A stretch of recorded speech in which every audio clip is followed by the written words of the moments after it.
বলতে যা কিছু তিনি, শেষ বলতে যা কিছু তিনি। এই যে অর্থটা আমরা করি, প্রথম যে হয়েছে, ধরুন আল্লাহ রাব্বুল আলামিন বলছেন বাদিউস সামাওয়াতি ওয়াল আরদ, আল্লাহ আসমান জমিনকে প্রথম সৃষ্টি করেছেন। তাহলে এই আসমান জমিনের প্রথমটাও কি হচ্ছেন? আল্লাহ। যখন এটা নষ্ট হয়ে যাবে, শেষ হবে, সেটাও কি? আল্লাহ। তারপরে আল্লাহ মানুষ সৃষ্টি করেছেন, তো এইটার যখন মানুষ সৃষ্টি করেছেন এটাও প্রথম।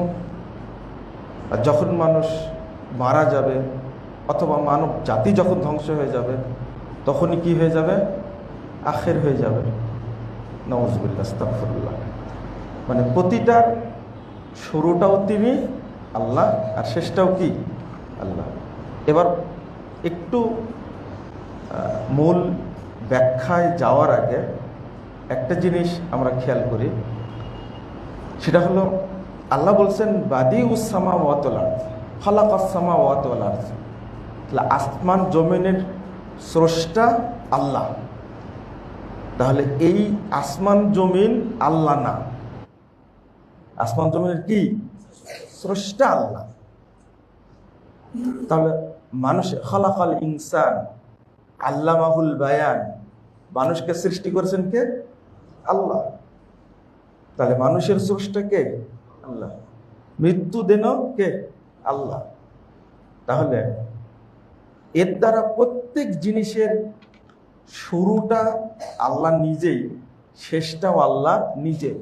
তাহলে যখন মানব জাতি ধ্বংস হয়ে যাবে তখন তার অর্থ যদি আমরা নিই তাহলে আল্লাহ ধ্বংস হয়ে যাবে। আস্তাগফিরুল্লাহ। যেহেতু শুরুটা প্রথম নিচ্ছে কি? আল্লাহ। অথচ এইটা কত বড় মারাত্মক ভ্রান্তি। আমরা আসলে শুরুর দিকে যাই। মানুষের মধ্যে উপমহাদেশে বিশেষ করে তিনটা আকীদা প্রচলিত আছে। এক নম্বর হলো হলুল আকীদা, দুই নম্বর হলো ইত্তেহাদ, আর তিন নম্বরটা হলো তাসাব্বুরুশ শাইখ। তো হলুলটা তো আপনারা এর আগে শুনেছেন, বুঝেছেন। মানে এই আয়াতগুলোর অপব্যাখ্যা কোথায় থেকে তৈরি হয়? মনে করেন নিজে একটা ইজম বা থিমকে বিশ্বাস করি মনের মধ্যে, এবং ওইটাকে বাস্তবায়ন করার জন্য আমরা কোরআন এবং হাদিসের আয়াতটা কি করি? সেট করে ওই জায়গাতে। নাউযুবিল্লাহ, আস্তাগফিরুল্লাহ। মানে এমন একটা মতবাদ পৃথিবীতে নাই যেটাকে প্রতিষ্ঠা করার জন্য কোরআন এবং হাদিসকে ব্যবহার করা হয়নি। সর্বক্ষেত্রেই কোরআন এবং হাদিসকে ব্যবহার করছে, কারণ এটা ধর্মীয় অনুভূতি। আর ধর্মের প্রতি সবাই কি? দুর্বল। যে যাই করেছে এ ধর্মীয় অনুভূতিকে কাজে লাগাই করেছে। তার মধ্যে এটা একটা। এবং হলুল আকীদা, ইন্নাল্লাহ, একটা হলো হলুল ফিল ইনসান আর একটা হলো হলুল ফিল্লাহ।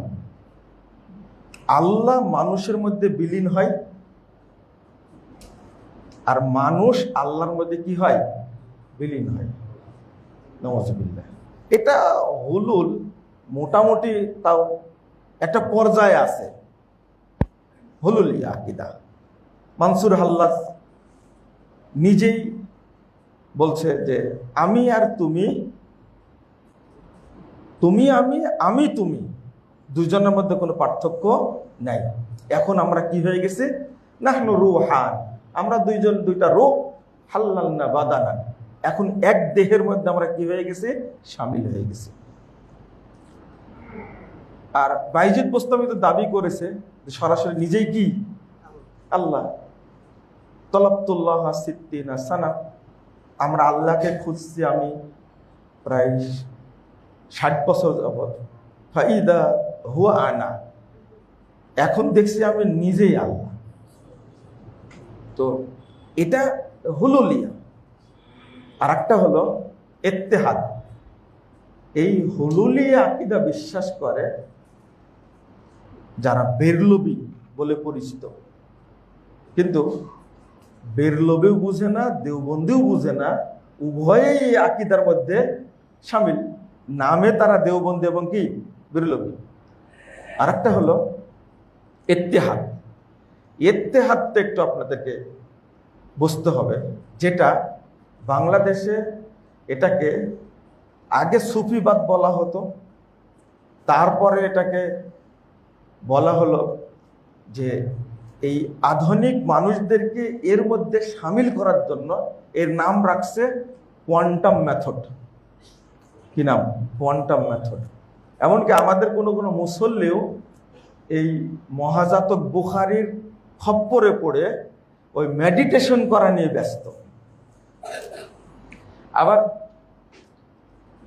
আমাদের আরেক ডাক্তার জাহাঙ্গীর কবির ওই মেডিটেশনের কথা বিরোধিতা করে, কিন্তু এমন একটা থিম বের করেছে যে আল্লাহ মানুষের মধ্যে কি হয়ে যায়, বিলীন হয়ে যায়। দেখেন, আকীদাগত জ্ঞান না থাকলে কি সর্বনষ্ট হয়। মানে মানুষের সব গুণগুলো আল্লাহর সব গুণগুলো আল্লাহ কার মধ্যে দিয়ে দেন? মানুষের মধ্যে দিয়ে দেন। এটা একটু পরে বলছি, এটা আরো পরিষ্কার হবে আপনাদের কাছে। মানে এই যে জেনারেল শিক্ষিত মানুষগুলো এই যে বিশ্বাসটা করে নিল মেডিটেশনের মাধ্যমে, প্রথম কথা হলো এই শয়তানের আখড়া কোয়ান্টাম মেথডের আশেপাশে যাওয়াই যাবে না, টোটালি হারাম। এটা আপনি যত বড় শিক্ষিত হন না কেন, আপনি একজন বড় আইনজীবী বা বিচারপতি, আপনার আইন নিয়ে আলেম ওলামা কখনো মাতবরি করে না, কিন্তু আপনি একজন বড় শিক্ষিত মানুষ, শরীয়ত নিয়ে মাতবরি করেন কেন? শরীয়ত নিয়ে আপনি প্রশ্ন করবেন, যারা জানে তাকে জিজ্ঞেস করবেন। একজন আলেম কখনো একটা বিল্ডিং এর কনস্ট্রাকশন করতে গিয়ে কত টন রড লাগবে এই মেজারমেন্ট কোনোদিনও দেয় না। তা আপনি ইঞ্জিনিয়ার হয়ে কেন শরীয়তের মেজারমেন্ট দিতে আসেন? এটা আপনি বুঝেন না। দিতে পারেন আপনি, কিন্তু সে ব্যাপারে আপনার মানে আস্থাপূর্ণ গবেষণা, পড়াশোনা, জ্ঞান থাকা লাগবে। কিন্তু একটা লাইন পড়লেই তো বোঝা যায় আপনি এই বিষয়ে সম্পূর্ণ কি অজ্ঞ। একজন ডাক্তার কত পড়াশোনা করার পরে তার ডাক্তারের মধ্যে কত ভাগ আছে, ওই জায়গায় কোনো আলেম ওখানে মাতবরি করতে যায় না। কিন্তু একজন ডাক্তার আলোচনা করতে গিয়ে শরীয়তের মধ্যে ঢুকে শরীয়ত নিজেও বুঝে নে, বরং যাদেরকে বুঝালো তাদেরকে বুঝালো রে কি ভুল বুঝালো না, এটা উচিতই না এই ব্যাপারে কথাবার্তা বলা। হ্যাঁ, আপনি যদি বলেন যে ডাক্তার জাকির নায়েক কি বড় পণ্ডিত মানুষ না? হ্যাঁ, পণ্ডিত মানুষ, আপনি ওটা বুঝেন। ডাক্তার জাকির নায়েক আকীদা নিয়ে মাতবরি করতে গেছে। তুলনামূলক যে ধর্ম, হিন্দু ধর্ম, ইসলাম ধর্ম, বৌদ্ধ ধর্ম, সেইগুলো নিয়ে তিনি আলোচনা করেন। আপনিও করেন ইসলামকে বিজয়ী করার জন্য, কিন্তু এমন জায়গায় প্রবেশ করবেন না যেখানে গেলে কি হবে, চরম ভুল হয়ে যাবে। ইত্তেহাদটা কি, যেটা বলে ওয়াহদাত উজুদ, আপনারা বাংলাদেশে পরিচিত হলো দেওবন্দি বলে। এরা এই মূল গুরু হলো ইমদাদুল্লাহ মুহাজিরে মাক্কি। ইমদাদুল্লাহ মুহাজিরে মাক্কি তার কাছে বায়াত করেন দারুল উলুম দেওবন্দের প্রতিষ্ঠাতা কাসেম নানুতুবি এবং রশিদ আহমদ গাঙ্গুহি। তো ইত্তেহাদটা হলো দুই প্রকার, যেমন একটা হলো ইত্তেহাদ খাস, শরবত তৈরি হয় দুইটা জিনিস মিশালে, একটা চিনি আর একটা কি পানি।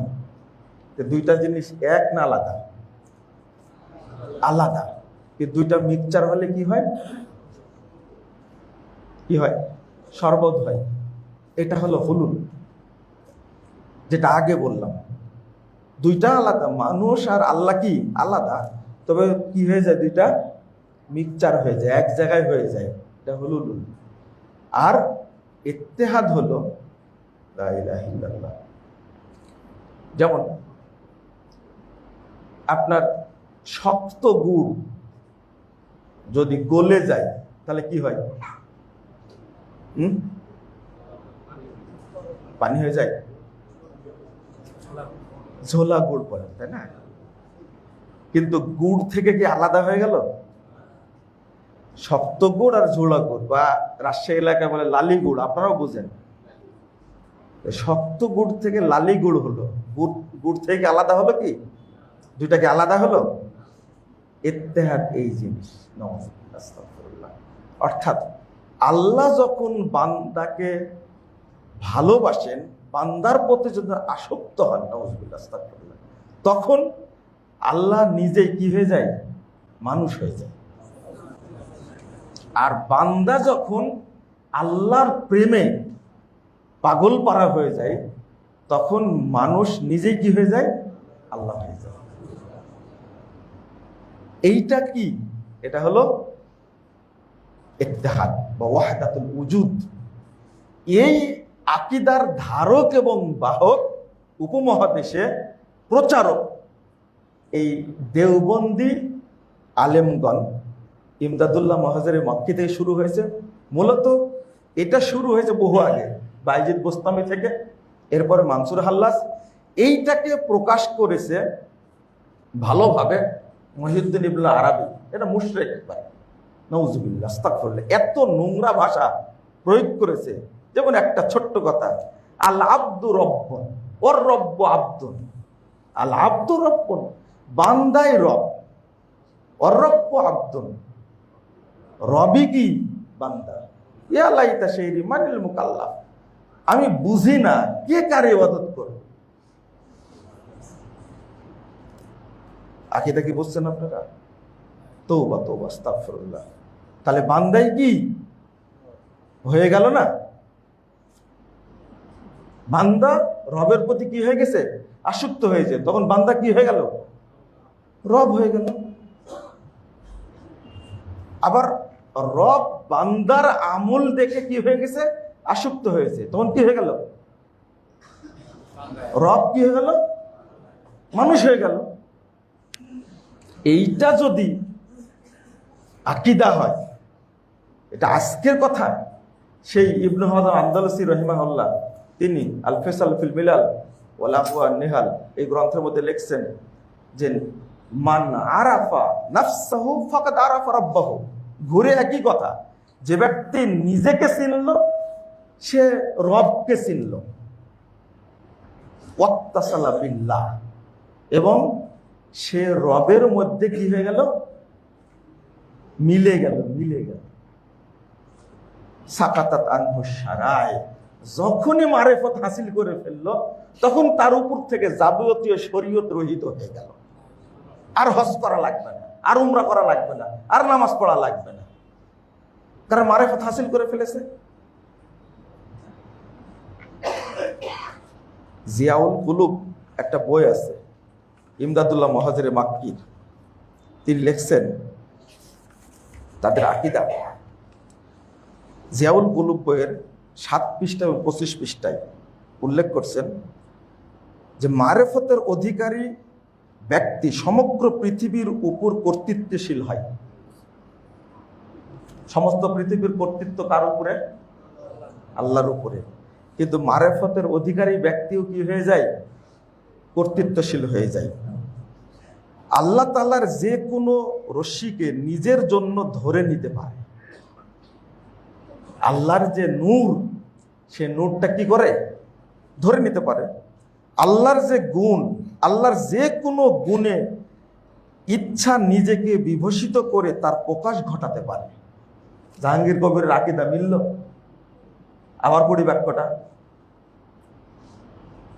আল্লাহর যে কোনো গুণে ইচ্ছা নিজেকে বিভূষিত করে তার প্রকাশ ঘটাতে পারে, যেহেতু তার মধ্যে আল্লাহর গুণাবলী বিদ্যমান এবং আল্লাহর চরিত্রে বিলীন।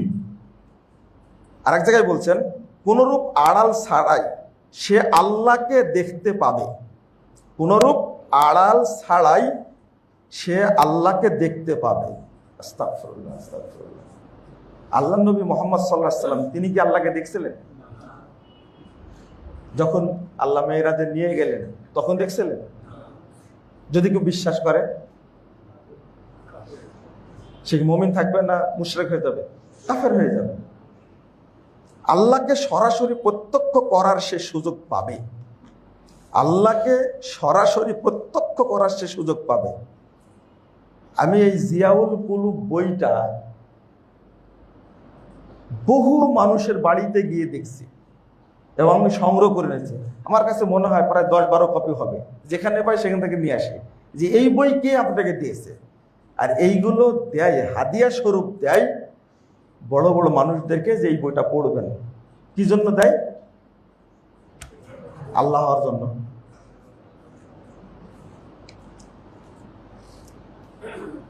তিনি জিয়াউল কুলুব 35 পৃষ্ঠায় লিখছেন, বাংলা বই দেখবেন 62 পৃষ্ঠার মধ্যে আছে।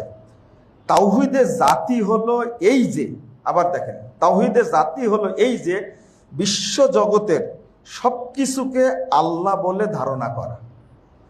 বিশ্ব জগতের সবকিছুকে, এটা কাদের ধারণা? কাদের ধারণা? এইটার বিরুদ্ধেই তো ডাক্তার জাকির নায়েকের একটা বক্তব্য আছে। তারা বলে সবকিছুই আল্লাহ, আর জাকির নায়েক দেখাচ্ছে কি সবকিছুই আল্লাহ। উর্দু বাংলা উভয়টা মিলে পড়ে আপনাদের কাছে বললাম, আপনাদের কাছে থাকলে এই বই কখনো পড়বেন না, নিবেন না। শুধু তাই না, দেওবন্দি ঘরানার যারা অনুবাদ করেছে, যেমন এই যে মামুনুল হকের ছেলে আধুনিক প্রকাশনী যে বুখারীর অনুবাদ করেছেন, এই অনুবাদ পড়া যাবে না। আধুনিক প্রকাশনী এতই চালাকি করেছে। আবার বর্তমানে ইসলামিক ফাউন্ডেশনের যে অনুবাদ সহিহ বুখারী, এই অনুবাদের মধ্যে একজন ইতিমধ্যে ডিজি ছিলেন শামীম আফজাল। এই লোকটা এত ধূর্ত আর এত বালখিল্য শ্রেণীর, মানুষকে এত গালিগালাজ করত। সহিহ বুখারী তার টাইমে অনুবাদ করতে গিয়ে ব্যাকেট দিয়ে দিয়ে দিয়ে লিখে রাখছে এটা হানাফি মাযহাবে নাই। এই অনুবাদ করার কি দরকার? শেখ সাহেব ইসলামিক ফাউন্ডেশন প্রতিষ্ঠা করেছিলেন এই পচা আকীদা প্রচারের জন্য। এখন যিনি ইসলামিক ফাউন্ডেশনের গভর্নর হিসাবে আছেন, নামটা কি জানো? সালেহি, কি নাম? কফিলউদ্দিন সালেহি। ডক্টর মানুষ, এবং আরবি টারবি পড়ে যাতে মনে হয় কিছু পড়াশোনা জানে। তার আকীদাটা এতই পচার পচা, এনাদের সাথে আবার খুব দ্বন্দ্ব। এ হলো পুরোটাই বেরলবি, আর এরা হলো পুরোটাই কি দেওবন্দি। একজনের সাথে আরেকজনের মিল নেই। ইনারা যদি দায়িত্বে থাকেন তাহলে প্রচারটা কোনটা হবে? কোরআন হাদিসের প্রচার কোনোদিন হবে না। প্রচার হবে কোনটা? সব সুফিবাদ, শিরক, বিদআত। এবার কি আরেকটা কি আকীদা বলছিলাম, সেটা হলো ইত্তেহাদটা। বোঝা গেল কি? বোঝা গেল না? মানুষ অটো কি হয়ে যায়? আল্লাহ হয়ে যায়। আর আল্লাহ অটো কি হয়ে যায়? মানুষ হয়ে যায়।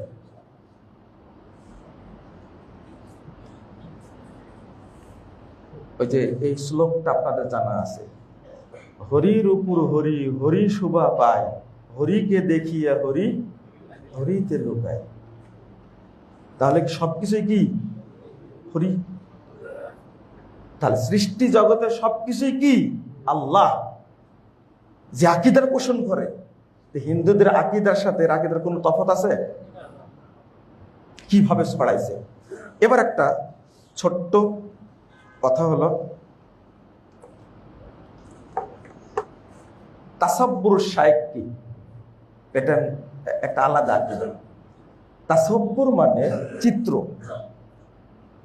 বা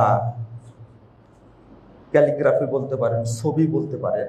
আর শায়েখ, শায়েকের বা পীর বা আপনার সুফি বা গৌস কুতুব, যে ভাষাগুলো আবদাল, এদের ছবিটা মনের মধ্যে অঙ্কন করে রাখা।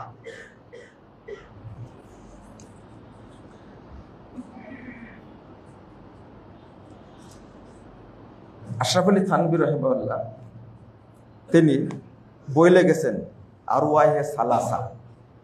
এই বইটার মধ্যে আলোচনা করতে গিয়ে তিনি নিজেই বলছেন, ফি মাজলিসে শাইখ আল গাঙ্গুহি হাউলু মাসালাতে তাসাব্বুর শাইখ। তাসাব্বুর শাইখটা কি বোঝাতে গিয়ে বলছেন, ওয়াকানা শাইখু মুতাহাম্মিসান ফাকালা। হঠাৎ করে একদিন তিনি ধ্যানে মগ্ন হয়ে, এটাকে কি বলবো, আধ্যাত্মিকতা চলে এসেছে, মুতাহাসসিমান, উত্তেজিত হয়ে গেছে। উত্তেজিত হয়ে মানে হিতাহিত জ্ঞান নাই, এখন কার মধ্যে ঢুকে গেছেন? আধ্যাত্মিকতার মধ্যে ঢুকে গেছেন। বলছেন যে আকুল, আমি কিছু বলবো। কলু, ওই মাজলিসের লোকজন বলেন, কুল সুম্মা ক্বালা আকুল, আমি কিছু বলবো। তারা বললো বলেন। সুম্মা আদা সালাসান, আবার বলছেন। মানে যখন মানুষের হিতাহিত জ্ঞান নাই, আধ্যাত্মিকতার মধ্যে ঢুকে গেছে, নাউযুবিল্লাহ আস্তাগফিরুল্লাহ, তখন বলছে হ্যাঁ বলেন। এবার বলছেন ক্বালা ফাকালা লাকাদ বাকাইতু সূরাত আশ-শাইখ ইমদাদ দিল্লাহ সাবিতাতান ফি কলবি সালাসা সানাওয়াত কামিলাতান। তিনি বলছেন, আমি শায়েখ ইমদাদুল্লাহ মুহাজিরে মাক্কির ছবি কি করলাম, আমার অন্তরে সাবিতাতান ফি কলবি সালাসা সানাওয়াত কামিলাতান, পূর্ণরূপে 3 বছর ধারণ করেছি। মানে একটা ধ্যানে নিয়ে এসে নিজের কলবের মধ্যে কি করা, অঙ্কন করা। রশিদ আহমদ গাঙ্গুহির মতো মানুষ, দেওবন্দে যে মসজিদে পড়ানো হয়, বড় মসজিদ, ওই মসজিদের নাম তো মসজিদে রাশিদিয়া। বাংলাদেশে বহু মসজিদের নাম আছে এবং বহু মাদ্রাসার নাম আছে। তো ওই জায়গাতে বুখারি পড়াটা এটা বরকতপূর্ণ মনে করে, এই জন্য বুখারি দার্সটা ওই মসজিদের আন্ডারগ্রাউন্ডে দেওয়া হয়। আমি গেছিলাম, দার্সে বসছি। তো তিনি বলছেন যে আমি 3 বছর যাবত আমার অন্তরে এই ইমদাদুল্লাহ মুহাজিরের মাক্কির ছবিটা অন্তরের মধ্যে ধারণ করে রাখছি। ওয়ামা আমিলতু আমালান ইল্লা বিইজনি মিন, কোনো আমল করিনি তার অনুমতি ছাড়া। আমরা ইবাদত করি তার অনুমতিতে, কার নির্দেশনায়? আল্লাহর সন্তুষ্টিতে, রাসূল সাল্লাল্লাহু আলাইহি সাল্লামের নির্দেশনায়। তিনি বলছেন মা আমিলতু আমালান ইল্লা বিইজনি মিন, তার অনুমতি ছাড়া আমি কোনো কাজ করিনি। সুম্মা আখাযাহুল হামাস মাররাতান উখরা, আবার তিনি এরকমভাবে উত্তেজিত হয়ে গেলেন, আধ্যাত্মিকতার মধ্যে চলে গেছেন। ফাকুল আকুল কুল, বলেন। এবার তিনি বলছেন মাজাত আলাইয়া সানাওয়াত ও রাসূলুল্লাহ সাল্লাল্লাহু আলাইহি ওয়াসাল্লাম ফি কলবি। তিনি বলছেন যে আমার উপর দিয়ে অনেক বছর চলে গেছে, কিন্তু ওয়ালাম আমাল খালালা হাদিহিল মুদ্দাহ আমালান বিদুনি সুওয়ারি রাসূলিল্লাহ সাল্লাল্লাহু আলাইহি ওয়াসাল্লাম। বলছেন আমি দীর্ঘ বছর যাবত আল্লাহর রাসূলের অনুমতি ছাড়া কোনো কাজ করিনি। মানে ওই যে অন্তরে বসায় নিয়েছে ধ্যান, তাসাব্বুর শাইখ, ধ্যান বসায় নিয়েছে, এবং তিনি আল্লাহ রাসূলকে যেভাবে জিজ্ঞেস করেন ওইভাবে উত্তর দেন আর তার আলোকে কাজ করেন। অথচ ইমদাদুল আল্লাহ রাসূলের কত বছর পরে, আল্লাহ নবী মুহাম্মদ সাল্লাল্লাহু আলাইহি সাল্লামের কত বছর পরে আপনার এই রশিদ আহমদ গাঙ্গুহি জন্মগ্রহণ করেছে? কত বছর পরে? রশিদ আহমদ গাঙ্গুহি যদি এইভাবে কাসেম নানুতুবির জন্ম মৃত্যু হয়েছে 1879 খ্রিস্টাব্দে। তার কাছে বায়াত হয়েছেন, তিনি বায়াত হয়েছেন রুস্তাম গাঙ্গুহির কাছে। তাহলে এই 1800 সালের মানুষ আল্লাহর নবীর কথার নির্দেশের আলোকে দীর্ঘ বছর তিনি সেই কাজ করছেন। আর এক জায়গায় বলছেন 30 বছর যাবত আমি সব কাজ করেছি আল্লাহর নবীর নির্দেশে। এই যে আকীদাটা ধারণ করছে এবং তাদেরকে এইভাবে বুঝাচ্ছে। সুম্মাজদাদা তাহাসসুমান ওয়া ক্বালা কুল ফাসাকাতা ওয়ালাম্মা আলাহু আলাইহি ক্বালা দাউনি ওয়া ফিল ইয়াউমিত তালি। পরের যখন তিনি চুপ কথা বলার সময় বলছেন, তখন মানুষ তার উপর হুমড়ি খেয়ে পড়ছে। মনে হয় যে রশিদ আহমদ গাঙ্গুহির কিছু একটা হয়ে গেল। তখন তিনি বলছে, না, আমাকে তোমরা ধরো না। এবার তিনি বলছেন যে আলাহু ইলাইহি ইলহান শাদীদান উখবিরা বিআন্নাহু ইরতাকা ইলা মারতাবাতিল ইহসান। তওবা তওবা আস্তাগফিরুল্লাহ। এরপর বলছেন যখন তিনি চুপে গেছেন তখন শায়েখ হয়ে গেছেন, এখন চলে গেছেন একবারে ইহসান পর্যায়ে চলে গেছে। এখন আর কি নাই, নিজে আর কি নাই, মানুষ নাই। তাহলে যায় দেওবন্দি আকীদাটা যারা আমাদের মধ্যে বিচরণ করেছেন, তাদের আকীদা যদি এইরকম হয়, তাহলে আপনি আমি ওই খানকা থেকে, ওই গণ্ডি থেকে কোনোদিন হক পাবো না, কখনোই না। এই আরওয়ায়ে সালাসা লিখে গেছেন কিভাবে? তিনি আর একটা কথা, হেকায়েতে আউলিয়া, হেকায়েত নম্বর 247, এটা একটু পড়ে শেষ করে আমরা। দেওবন্দি মাদ্রাসার প্রতিষ্ঠাতা নানুতুবু মৃত্যুবরণের বহুদিন পরে এক সমস্যা সমাধানের জন্য মাদ্রাসায় আগমন করেন। কি ভাষাটা বললাম? মরার বহুদিন পরে কি মাদ্রাসায় আসেন। যেমন একসময় মাওলানা আহমদ হাসান আমরুহি এবং ফখরুল হাসান গাঙ্গুহির মাঝে মনোমালিন্য হয়। আহমদ হাসান আমরুহি এবং ফখরুল হাসান গাঙ্গুহির মনোমালিন্য হয়। কিন্তু মাওলানা মাহমুদুল হাসানকে তো সবাই ছিল উপমহাদেশের, নিরপেক্ষ হওয়া সত্ত্বেও এক পক্ষের দিকে ঝুঁকে যান। তখন মাওলানা রফিউদ্দিন মাওলানা মাহমুদুল হাসানকে ডেকে পাঠান। দরজা খুলে ভিতরে ঢুকতেই তিনি বলছেন, আগে তুমি আমার কাপড় দেখো। শীতকাল হওয়া সত্ত্বেও তার সমস্ত কাপড় ভিজে গেছে। রফিউদ্দিন বললেন, মাওলানা কাসেম নানতুবি জাসাদে আনসারিতে এখনই আমার নিকট এসেছিলেন। মরে গেছেন বহুদিন আগে, আসছেন জাসাদে আনসারিতে, তাই ঘামে আমার কাপড় ভিজে গেছে। তিনি আমাকে বলে গেলেন, তুমি মাহমুদুল হাসানকে বলে দাও সে যেন ঝগড়ায় লিপ্ত না হয়, আমি শুধু এটা বলার জন্যই এসেছি। আশরাফ আলী থানভী আরওয়ায়ে সালাসা হেকায়েতে আউলিয়া, হেকায়েত নম্বর 247। তাহলে যারা অলিদেরকে মৃত্যু মনে করে না, তারা মুমিন না মুশরিক? মুশরিক। এমনকি মুহাম্মদ সাল্লাল্লাহু আলাইহি সাল্লামকে যদি আপনি মৃত্যু না বলেন, তাহলে আপনি কি? মুশরিক, কাফের। এতে কোনো সন্দেহ নেই।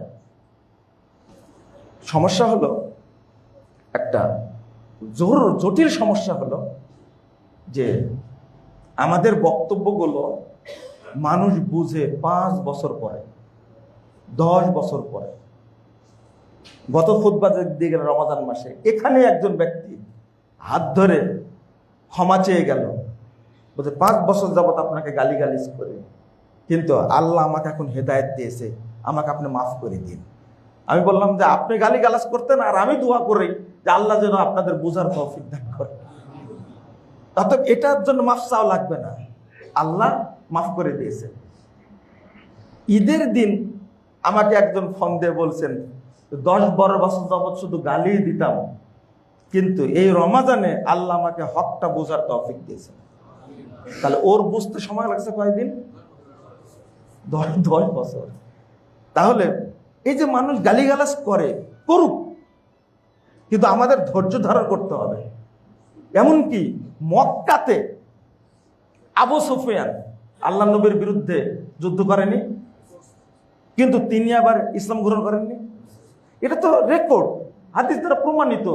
কতজন আগে মুশরিক ছিলেন, পরে তিনি ইসলাম গ্রহণ করেছেন এবং তিনি খাদেম হয়েছেন।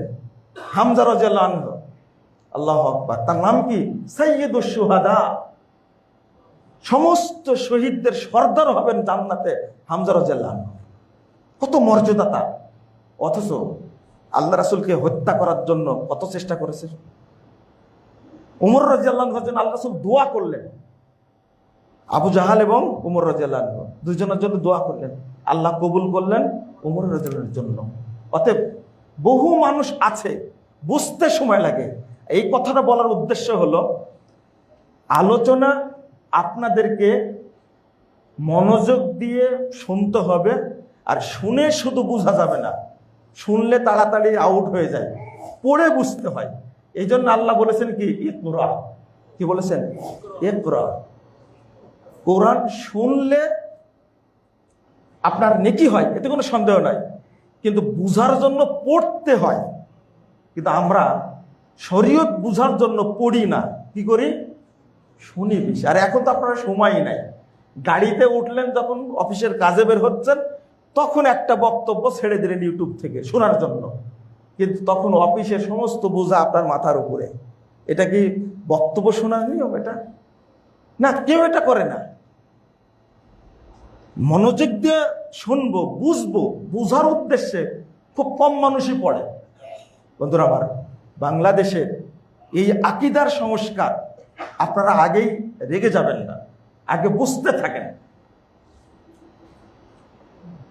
বললাম, যাদের মধ্যে এই আকীদা থাকে, যেমন আল্লাহ সর্বত্র বিরাজমান, আল্লাহ নিরাকার, নবী মুহাম্মদ সাল্লাল্লাহু আলাইহি ওয়াসাল্লাম হায়াতুন নবী, পুরো দেওবন্দিরা আল্লাহ নবীকে এখন মৃত মনে করে না, তারা মনে করে জীবিত। হ্যাঁ, আল্লাহর নবী দুনিয়াতে মারা গেছেন কিনা এটা বিশ্বাস না করলে সে কি হয়? কাফের হয়ে যাবে সে। কারণ কখনো জীবিত মানুষকে কবর দেওয়া হয় না, দেও না।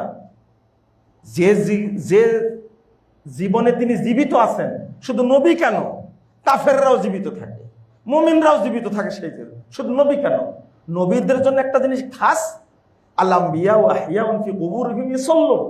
নবীগণ তারা নিজ নিজ কবরে সালাত আদায় করছেন। আমাদের আল্লাহ রাসূল এতটুকুই জানাইছেন, এতটুকুই আমরা বিশ্বাস করব।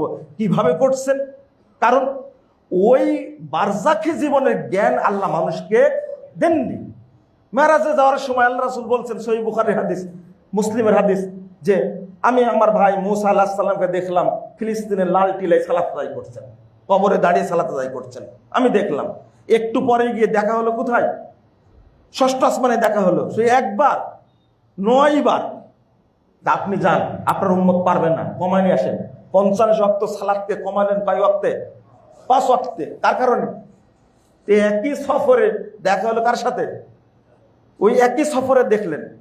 আবার সব নবী রাসূল বাইতুল মাকদেসে সালাত আদায় করলেন, তার ইমামতি করলেন কে? মুহাম্মদ রাসূলুল্লাহ সাল্লাল্লাহু আলাইহি সাল্লাম। তো এইটা বারজাখী জীবনের ঘটনা আপনি মিলাতে পারবেন? আপনার স্বপ্নের জীবনের ঘটনা মিলাতে পারেন না, আর বারজাখী জীবনের ঘটনা মিলাতে যান কি করে? স্বপ্নের জীবন বুঝতে পারছেন? যে এই এতটুকু স্বপ্নে আমি কিভাবে মক্কা গেলাম, আবার মক্কা থেকে কিভাবে চলে আসলাম, ঘুমালাম মাত্র 2 ঘন্টা, এই স্বপ্নটা মিলান তো। স্বপ্নটা আপনি দেখছেন, আপনার বোঝার সাথে এটা মনে হয় বুঝতে পারেননি আপনারা। আপনার স্বপ্নটা নিজেকে বুঝতেন, এটা কিভাবে সম্ভব? আমি মক্কায় গেলাম স্বপ্নে, হজ করে আবার চলে আসলাম একই রাত্রিতে, এটা কিভাবে সম্ভব? আপনার স্বপ্ন আপনি নিজেই ব্যাখ্যা করেন। যে বারজাখী জীবন একটা আলাদা জীবন, এটা আল্লাহর এলেমে আছে, আপনি ব্যাখ্যা করতে যাবেন কেন? যেভাবে ইচ্ছা আল্লাহ সেভাবে চান, কিন্তু এই জীবন থেকে তিনি কি? আল্লাহ মৃত, এটা স্বীকার করতেই হবে। দ্বিতীয়, যে ব্যক্তি বলে আল্লাহ নবী গায়েব জানতেন, এ সমস্ত ইমামের পিছনে সালাত হবে না, কোনো সুযোগ নাই। আপনার ঠ্যাং ভাঙ্গা হোক বা এক ঠ্যাং নাই, পার্শ্বেই মসজিদে সালাত পড়েন আপনি, আপনি কোনোদিন ভাবছেন আপনার সাথে যখন বলছি তখন তেলে বেগুনে জ্বলে উঠছেন, বলছেন যে আল্লাহ বলছেন ওয়ারকাউমার রাকিন, তোমরা রুকুকারীদের সাথে রুকু করো। আয়াতটা তো বুঝেননি ভাই, আয়াতটা তো বুঝেননি আপনি। কেন বললেন এটা?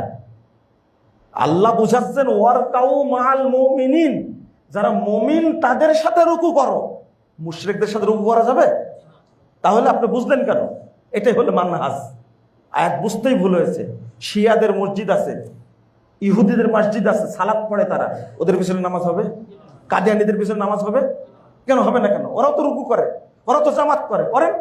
এখন বলবেন তো আকীদা নষ্ট। ও আকীদা নষ্ট? তাও কাদিয়ানীদের আকীদা এত খারাপ না। কাফেরদের পিছনে নামাজ হবে তাহলে, কারণ কাফেরদের আকীদা এত খারাপ না। কোনো কাফের বলেনি যে আল্লাহ সর্বত্র বিরাজমান, কোনো কাফের বলেনি আল্লাহ নিরাকার, কোনো কাফের বলেনি যে নবী হায়াতুন নবী, কোনো কাফের বলেনি। এগুলো মুসলিম নামের লোকরা বিশ্বাস করছে। শেখ বিন বাজ রাহিমাহুল্লাহকে প্রশ্ন করা হয়েছে, মাইয়া থেকে তো আল্লাহ ফি কুল্লি মাকান হুকম, ওই ব্যক্তির হুকুম কি যে ব্যক্তি বিশ্বাস করে আল্লাহ সর্বত্র বিরাজমান, তার পিছনে নামাজ হবে? তিনি স্পষ্ট বলছেন মাইয়া থেকে তো আল্লাহ ফি কুল্লি মাকান ফাহুয়া দাল্লুন মুদিল্লুন কাফিরুন, যে বিশ্বাস করে আল্লাহ সর্বত্র বিরাজমান ও পথভ্রষ্ট, মানুষকে পথভ্রষ্ট করে, সে কাফের। এটা বুঝতেই সময় লাগবে আমাদের 5 বছর, তারপরে বুঝবেন। তাই তো এখন জামাত হচ্ছে, আপনারা প্রশ্ন করছেন জামাত হচ্ছে, আপনার ওযু নাই, আপনি আগে ওযু করবেন, জামাত ধরবেন। কেন ওযু করবেন? জামাত এতই জরুরি, জামাত ধরেন, ওযু ছাড়াই ধরেন, হবে না? মনে করেন ওযু করতে গেলে জামাত শেষ হয়ে যাবে, তখন কি করবেন? জামাত শেষ হয়ে যাবে, তখন কি করবেন? কেন? জামাত এত জরুরি আপনার, তো ওযু করা লাগবে কেন? ওযু ছাড়া নামাজ হবে না, এটা সুন্দর বুঝছেন। মসজিদে যদি কবর থাকে, মনে করেন 10 লাখ মানুষ এক মসজিদে সালাত পড়ছে, মসজিদে কবর আছে, নামাজ হবে? 20 লাখ যদি পড়ে, 1 কোটি যদি পড়ে, কিয়ামত পর্যন্ত নামাজ হবে না ওই মসজিদে, যে মসজিদ কবর আছে। ওই এটাও তো জানেন তাহলে আপনি, যে ইমামের পিছনে সালাত পড়ছেন, ও জানবেন না তাবিজের ব্যবসা করে কিনা, ওর আকীদাটা কি, এটা জানবেন না কেন আপনারা? এইটা বুঝতে 10 বছর সময় লাগবে। আল্লাহ যেন আমাদের বোঝার তৌফিক দান করেন।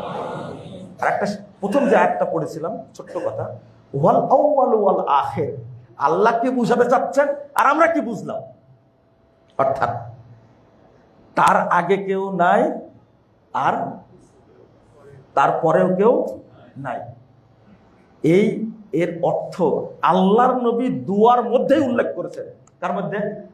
দুয়ার মধ্যে রয়েছে আনতাল আউয়াল, আপনি আল্লাহুম্মা আনতাল আউয়াল, আপনি প্রথম, অর্থাৎ তার আগে কেউ নেই। তারপরে কি? ওয়াদ-যাহির ওয়াল বাতিন, আল্লাহ জাহির, আল্লাহ বাতিন না। আল্লাহর কাছে কোনো কিছুই গোপন নাই, তার যা কিছু আছে সবকিছু তার কাছে কি? প্রকাশ্য। আর আল্লাহকেই প্রকাশ্য করে দিয়েছি, আল্লাহকে কি করে দিয়েছি? গোপন করে দিয়েছি। নাউযুবিল্লাহ, আস্তাগফিরুল্লাহ। না, আল্লাহ অর্থ এটা না, আমার বুঝতে ভুল হয়েছে। অতএব আমি আপনাদেরকে অনুরোধ করব, আকীদার স্বচ্ছতা জরুরি। যে ব্যক্তির আকীদা পরিষ্কার সে ব্যক্তি মুমিন, সে ব্যক্তির ইবাদত কবুল হবে। আর যে ব্যক্তির আকীদা খারাপ সেই ব্যক্তির কোনো ইবাদত আল্লাহর দরবারে কবুল হবে না। এটা আগে জরুরি, ইবাদতের আগে এই আকীদাটা পরিষ্কার করা জরুরি। আল্লাহ যেন আমাদের বোঝার তৌফিক দান করেন, আমিন ইয়া রাব্বাল আলামিন। এই প্রচলিত বাংলাদেশে প্রচলিত এই ভ্রান্ত আকীদার মধ্যে যেন আমরাও বিলীন না হয়ে যাই। আমি শুরুতে বলছিলাম এই বিষয়গুলো ক্লাসিক্যাল বিষয় হলেও আমি আপনাদের মনে করি অনেক যোগ্য মানুষ, আপনারা শিক্ষিত মানুষ, আর আপনারা যেন এই ভুলটা না করেন। মাঝে মাঝে কঠিনও বলতে হয়, মাঝে মাঝে সহজও বলতে হয়, যেন আমরা বুঝতে পারি। আল্লাহ যেন আমাদের বোঝার তৌফিক দান করেন, আমিন ইয়া রাব্বাল আলামিন। বারাকাল্লাহু ফিকুম।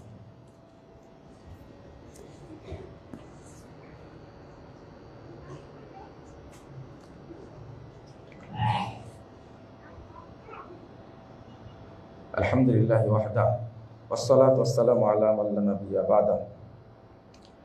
সম্মানিত মুসল্লিবৃন্দ, আমি বারবার যে আবেদনটা করি, আজকেও সেই আবেদনটা আপনাদের কাছে করছি। আমরা আল-আমিন মসজিদের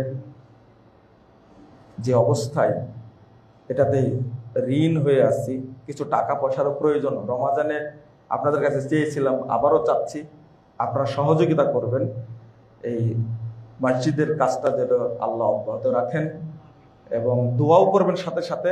আপনাদের দোয়া কবুল হলে ইনশাল্লাহ মসজিদের কাজটাও কমপ্লিট হবে ইনশাল্লাহ, আশা করি। আল্লাহ তুমি আমাদের উপর রহম করো, আল্লাহ তুমি এই কাজকে কবুল করে নাও, আমিন ইয়া রাব্বাল আলামিন। আল্লাহুম্মা সাল্লি আলা মুহাম্মাদ ওয়া আলা আলি মুহাম্মাদ কামা সাল্লাইতা আলা ইব্রাহিম ওয়া আলা আলি ইব্রাহিম ইন্নাকা হামিদুম মাজিদ। আল্লাহুম্মা বারিক আলা মুহাম্মাদ ওয়া আলা আলি মুহাম্মাদ কামা বারাকতা আলা ইব্রাহিম ওয়া আলা আলি ইব্রাহিম ইন্নাকা হামিদুম মাজিদ।